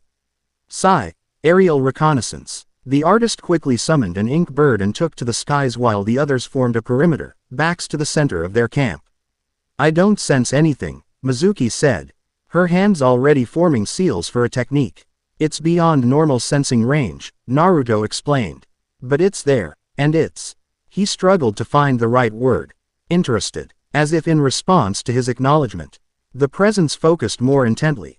The seal markings on Naruto's skin began to glow with a soft golden light, and he felt the connections to the Kunoichi in their group pulse in response. Hinata gasped, the veins around her eyes bulging as her Byakugan strained to perceive what existed at the edge of mortal senses. It's beautiful, she whispered. Like looking at a star up close. Don't engage with it, Kaide warned sharply. Whatever it is, it's drawn to the seal network. Acknowledging it will only strengthen its focus. Too late. The presence surged closer, no longer content to observe from a distance. The air around them shimmered, reality itself seeming to warp and bend as something began to manifest in the center of their defensive circle. Impossible, Kaide breathed, her composure cracking for the first time. It's crossing the veil. Light coalesced into a humanoid shape, gradually solidifying into the form of a man, or something that chose to appear as one. He was tall and ethereally beautiful, with flowing white hair that defied gravity and eyes that shone like molten silver. His clothing was unlike any earthly fashion, layers of what appeared to be liquid moonlight draped in complex folds. Uzumaki Naruto. The being spoke, his voice resonating not through air but directly into their minds. How curious to find a mortal wearing the mantle of divinity so clumsily. Naruto stepped forward, positioning himself between the entity and his companions. Who are you? The being smiled, an expression devoid of warmth. I am Takeo Otsutsuki, guardian of boundaries between realms. And you, little human, have trespassed upon divine territory. The name Otsutsuki sent a chill through the group. After the Fourth War, that clan name had become synonymous with godlike power and existential threat. I didn't choose this, Naruto replied firmly. The seal network was forced upon me. Intent is irrelevant, Takeo dismissed with a casual wave. The divine boundary is forbidden to mortals for good reason. Its power reshapes reality itself. Power reserved for true divinity, not creatures of flesh and limited perception. He drifted closer, examining Naruto with clinical interest. Though I must admit, you've adapted to it remarkably well for a mortal. The seal network has already begun your transformation. Transformation into what? Sakura demanded, finding her voice despite the overwhelming aura of power emanating from the being. Takeo's silver gaze shifted to her, and she visibly flinched under its weight. Into something neither human nor god, an abomination that straddles worlds. A threat to the natural order. His attention returned to Naruto. Which is why I must extinguish this experiment before it progresses further. Without warning, Takeo extended a hand toward Naruto. The air between them distorted, and Naruto felt an immense pressure against his chakra network, like someone trying to sever every connection at once. Pain exploded through him, radiating outward through the seal network. Around him, the Kunoichi cried out in shared agony as their connections were strained to breaking point. Fighting through the pain, Naruto's hands formed seals with desperate speed. Protection matrix. Divine shield. The technique materialized instantly, a dome of golden energy encircling their group, derivation from AF. Fragment of the divine boundary he'd studied. The pressure eased as Takeo's attack was deflected, surprise registering on the being's perfect features. Interesting, Takeo murmured. You've already learned to manipulate divine energy. Perhaps you're further along than I realized. He made another gesture, and the forest around them began to warp and twist. Trees bent at impossible angles, the ground rippled like water, and the very air became thick and difficult to breathe. Reality manipulation, Kaide gasped, her hands flying through a complex series of protective seals. He's bending the laws of physics within this space. Sai, who had returned from his aerial reconnaissance just as Takeo appeared, quickly drew a series of symbols on his scroll. Ninja art. Chain binding. Ink snakes erupted from the paper, transforming into solid chains as they lunged toward the divine being. Takeo didn't even glance at them. The chains simply passed through him as if he existed in a different dimension, which, Naruto realized, might well be the case. Your mortal techniques cannot touch me, Takeo informed them with something approaching pity. I exist beyond your limited reality. But Naruto had noticed something crucial. When Takeo manipulated the environment, the seal markings on his own skin had resonated in response. There was a connection there, a commonality in the energy being used. Everyone, he said quietly, channel your chakra to me. Through the seal connections, Sakura and Hinata understood immediately, reaching for the bonds that linked them to Naruto and opening themselves to the flow. After a moment's hesitation, Mizuki and Kaide did the same. Chakra flooded into Naruto from 4 sources, merging with his own vast reserves. The seal markings across his body blazed with golden light, spreading to cover him entirely in luminous patterns. Ah, Takeo observed, genuine interest in his voice. Now you begin to understand. The divine boundary draws power through connections, amplifying it beyond mortal limits. Which means I can reach you, Naruto realized, feeling the energy building within him. Different from anything he'd experienced before, even with Kurama's power. This was pure, refined chakra, structured by the seal network into something that transcended normal limitations. With instinctive understanding guided by the fragments of knowledge from Ryu's transfer, Naruto shaped the energy. His hands moved in patterns he'd never consciously learned, forming seals that responded to his will rather than any rehearsed technique. Divine art. Reality anchor. The technique shot from his hands as threads of golden light, weaving through the distorted space around Takeo. Where they touched, reality stabilized, forcing conformity with natural laws. The Aang's expression changed from interest to alarm as the threads began to encircle him. Impossible, Takeo breathed. A mortal cannot. But Naruto wasn't finished. Drawing more power through the connections, he pressed his advantage. Sealing technique. Divine boundary fragment. Celestial prison. A massive seal array materialized in the air around Takeo, glowing symbols arranging themselves in concentric circles that rotated in opposing directions. The array contracted swiftly, enveloping the divine being in a cocoon of light that solidified into a translucent crystal structure. For a moment, perfect silence fell over the clearing. Takeo remained suspended within the crystal, his expression frozen in surprise. Then hairline fractures appeared across the surface of the prison. Naruto felt He technique straining against Takeo's immense power, the seal array destabilizing as the being fought for freedom. It won't hold him long, Naruto warned, maintaining the technique through sheer determination. We need to retreat, now. No one argued. They gathered their essential equipment in seconds, abandoning the campsite as the crystal prison continued to fracture. How did you do that? Kura demanded as they raced through the darkening forest. That technique wasn't in any of the scrolls we studied. It wasn't a conscious creation, Naruto admitted. When you all channeled your chakra to me through the connections, the knowledge just appeared. Like the seals themselves showed me how to use their power. The network is evolving, Kaide observed, her professional interest overriding her wariness. Responding to threat by accelerating your development. A massive surge of chakra behind them signaled Takeo's escape from the temporary prison. The forest lit up with silvery light, and the ground beneath their feet trembled. He's coming, Hinata reported, her Byakugan active despite the strain. And he's angry. They redoubled their pace, but Naruto knew they couldn't out her. A being that could manipulate space itself.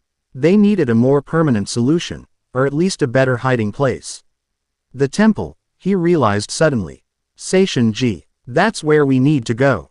It's still 2 days' journey. Mizuki objected. Not necessarily, Naruto countered, an idea forming. The seal network connects to women across this entire region. If I can use those connections as reference points. Understanding dawned on Kaide's weathered features. Mass teleportation through the network. Theoretically possible, but the chakra requirements would be enormous. Which is why I need all of you to channel to me again. Naruto said, slowing to a stop in a small clearing. I can use the combined power to create a pathway directly to the temple. How do you know you can find it? Sakura asked. We don't even know its exact location. Naruto hesitated, uncertain how to explain the intuitive knowledge that had come to him. The divine boundary fragments, they resonate with the temple. I can feel it, like a beacon. No one questioned further, not with Takeo's presence growing closer by the second. They formed a circle around Naruto, each Kunoichi placing a hand on his shoulders or arms. Creating direct channels for chakra transfer. Naruto closed his eyes, extending his awareness through the vast network of connections. Each link led to a different woman, each with her own location in physical space. By triangulating these positions, he could map the entire region in his mind, a living, breathing grid of chakra points. And there, at the edge of his perception, a place where the grid itself seemed to warp and concentrate, a nexus of ancient power that could only be Seishin-ji. Found it, he murmured, gathering the channeled chakra into a technique that existed on Lea's theoretical potential until this moment. Everyone, hold tight, this might be disorienting. The seal markings across his body expanded outward, enveloping the entire group in a cocoon of golden light. Reality blurred around them as Naruto executed the technique. Divine art. Network translocation. The world dissolved into streams of light and sensation, their physical forms temporarily converting to pure chakra as they traveled through the pathways of the seal network. For an eternal moment, they existed everywhere and nowhere, connected to every point in the web simultaneously. Then, with a rush of sensation, reality reasserted itself. The group materialized on a stone platform overgrown with vines and moss, surrounded by crumbling columns beneath a star-filled night sky. Naruto dropped to one knee, exhausted by the massive chakra expenditure despite the power channeled to him. Around him, the others staggered, disoriented by the instantaneous journey. Did we make it? Sai asked, recovering first. As if in answer, moonlight broke through the clouds, illuminating their surroundings. They stood amid the ruins of what must once have been a magnificent temple complex. Massive stone buildings, their architecture unlike anything in the modern shinobi world, stretched across a plateau high in the mountains. At the center rose a domed structure largely intact despite the centuries. Its surface covered in familiar patterns, seal designs that matched those now etched into Naruto's skin. Seishin-ji, Kaide breathed, awe evident in her voice. The Temple of Divine Hearts. It actually exists. Before they could explore further, a pressure wave rippled through the air, the unmistakable signature of Takeo following their trail. Though they had traveled instantaneously, the divine being had ways of tracking them that transcended physical space. Inside, Naruto ordered, gesturing toward the domed central building. The temple might offer some protection. They hurried across the moonlit ruins, climbing cracked steps to the massive bronze doors of the central structure. Despite their apparent weight, the doors swung open at Naruto's touch, responding to the seal patterns on his skin. Within, they found a vast circular chamber dominated by a central altar. The walls, floor, and domed ceiling were covered in intricate seal work, the most complex and comprehensive array any of them had ever seen. "It's the complete divine boundary," Kaide whispered, her expert eye recognizing what they faced. Not fragments, but the entire original design. As they moved deeper into the chamber, sections of the seal work began to glow with soft blue light, responding to their presence. The light spread gradually, illuminating the entire room in patterns that pulsed gently, like a heartbeat. "It recognizes you," Hinata observed, watching the seal patterns on Naruto's skin glow in sync with those on the walls. "Not just him," Mizuki noted with surprise. "Look," she held out her arm, where her own seal markings were responding to the temple's energy, glowing with the same rhythmic pulse. Sakura moved to the central altar, a raised circular platform inscribed with a spiral design reminiscent of the Uzumaki clan symbol. "There's something written here," an inscription in ancient text. Kaide joined her, studying the carved symbols with expert eyes. "It's a variant of the language used in the oldest seal techniques.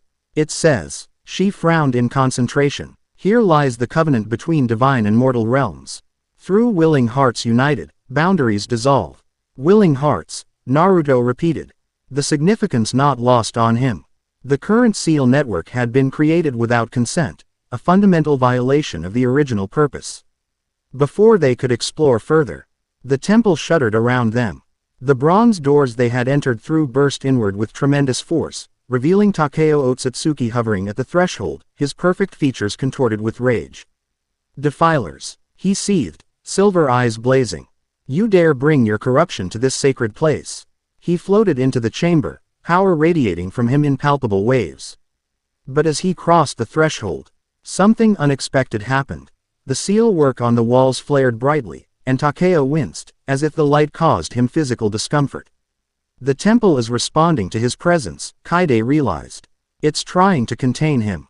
Naruto stepped forward, placing himself between Takeo and the others. "This place wasn't built to exclude beings like you," he said, understanding. Flowing from his connection to the temple seals. "It was built to facilitate communion between realms. You're not its guardian, you're its adversary." Takeo's beautiful face twisted with contempt. "You understand nothing, mortal. This temple was abandoned for good reason, its purpose proved too dangerous. The boundary between divine and mortal must remain absolute." "Why?" Naruto challenged. "Because, say gods fear what humans might become if given access to divine power.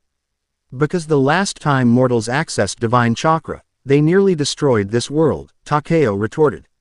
"Your human ambition knows no restraint. Your brief lives make you reckless with powers meant to last eternities." He raised a hand, and reality distorted around him once more, though with less effect than outside the temple. "I will destroy this abomination and the knowledge it contains. The divine boundary will be forgotten, as it should have remained." Naruto felt the seal network humming with potential, responding to the threat against its nexus.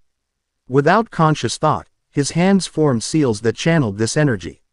"Everyone," he called to his companions, "connect to the temple seals. They're designed to work with the network, to amplify its power." The Kunoichi moved swiftly, each placing their hands on different sections of the glowing seal work that covered the walls.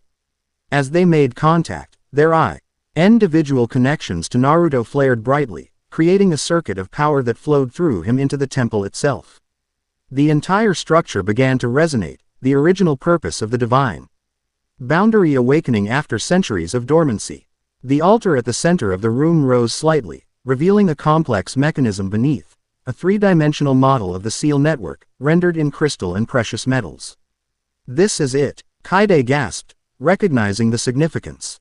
"The control matrix for the entire system." Takeo's expression shifted from rage to alarm. No, he lunged forward, hands outstretched to destroy the ancient mechanism.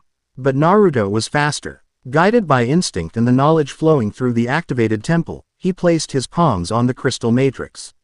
Instantly, his consciousness expanded beyond his physical form, encompassing the entire seal network. He could perceive every connection, every woman linked to him across the 5 nations and beyond, thousands of individual souls. Each a point of light in an intricate web centered on his heart. Through this expanded awareness, he understood Takeo's true nature. The being was not a god as he claimed, but a guardian, one of many Otsutsuki assigned to maintain the separation between divine and mortal realms after a cataclysm in the distant past. His purpose was not malicious but conservative, to preserve boundaries his kind believed essential to cosmic stability. "I see you," Naruto said, his voice resonating with power drawn from the thousands of connections flowing through him. Guardian of boundaries, servant of separation. But this temple tells a different story, one of union and transcendence. The crystal matrix beneath his hands began to reconfigure itself, responding to his will and the combined